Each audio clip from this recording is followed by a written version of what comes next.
नमस्कार दोस्तों, आप देख रहे हैं थर्ड आई, एक ऐसा मंच जहां हम इतिहास के उन सुनहरे और रक्त रंजित पन्नों को खोलते हैं जिन्हें अक्सर या तो भुला दिया गया या फिर जानबूझकर छिपा दिया गया।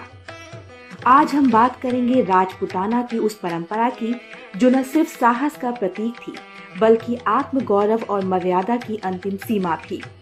आज का विषय है साका की परंपरा। साका क्या होता था?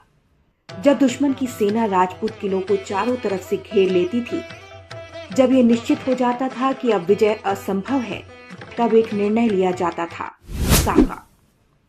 साका यानी खुला युद्ध, अंतिम सांस तक संघर्ष और वीरगति को गले लगाना। लेकिन उससे पहले होती थी जौहर, जहां स्त्रियां अपनी पवित्रता और स्वाभिमान की रक्षा के लिए अग्निकुंड में प्रवेश करती थीं। ये परंपरा कठोर थी, मगर इसके पीछे गहरा आत्मसम्मान और संस्कार था। मरण स्वीकार है पर अपमान नहीं। ये सिर्फ युद्ध नहीं था, धन, मर्यादा और परंपरा के लिए अंतिम बलिदान। चित्तौड़ का पहला साका रानी पद्मिनी की अगुवाई में 1303 में हुआ। चित्तौड़गढ़, जहां इतिहास आज भी किले की दीवारों से रक्त टपकता है। वर्ष था 1303। अलाउद्दीन खिलजी ने चित्तौड़ को घेर लिया। उसकी नजर थी रानी पद्मिनी पर। जब ये ज्ञात हुआ कि युद्ध अब जीता नहीं जा सकता, रानी पद्मिनी ने सैकड़ों स्त्रियों के साथ जौहर कुंड में प्रवेश किया और उसी रात राजा रतन सिंह के नेतृत्व में वीर राजपूतों ने आखिरी बार केसरिया बाना पहनकर दुश्मन पर धावा बोला। ये था राजपूताना का पहला ऐतिहासिक साका। दूसरा साका राणा विक्रमादित्य और बहादुर शाह जफर के बीच 1535 में। वर्ष था 1535। गुजरात का सुल्तान बहादुर शाह जफर चित्तौड़ पर चढ़ गया।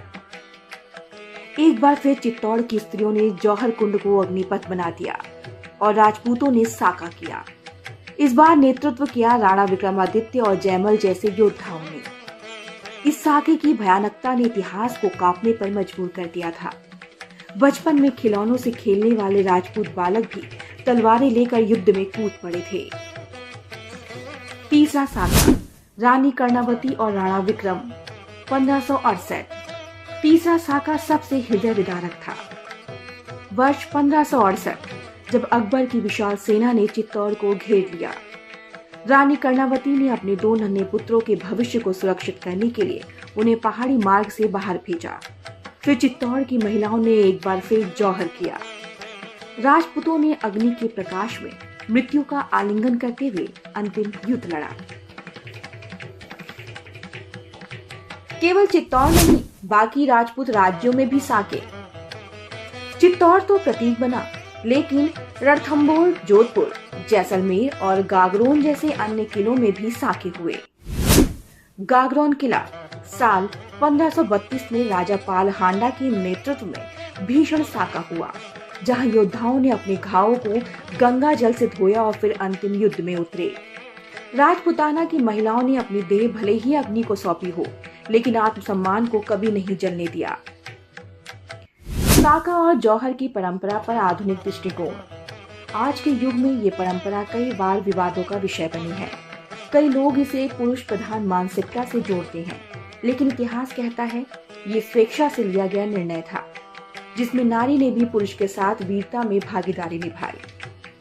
राजपूत स्त्रियां कमजोरी का प्रतीक नहीं थी, वो बलिदान की प्रतिमूर्ति थी। आज का संदेश। आज जब हम स्वतंत्र हैं तो ये बलिदान, ये परंपरा और ये संस्कृति हमें याद दिलाती है, शौर्य केवल तलवार चलाने में नहीं होता, बल्कि आत्मगौरव की रक्षा करने में होता है। साका कोई उत्सव नहीं था, वो एक अंतिम विकल्प था। जब जीकर भी अपमान सहना पड़े तो मर जाना बेहतर समझा जाता था। अगर आपको आज की ये गाथा प्रेरणादायक लगी तो वीडियो को लाइक, शेयर और सब्सक्राइब जरूर करें। आपका साथ ही हमारा हौसला है। थर्ड आई पर हम लाते रहेंगे ऐसे ही सच्चे ऐतिहासिक और प्रेरक विषय। जय राजपूताना, जय हिंद। अपनी थर्ड आई खोलिए, सब्सक्राइब कीजिए। थर्ड आई, जहां इल्म है रोशनी है।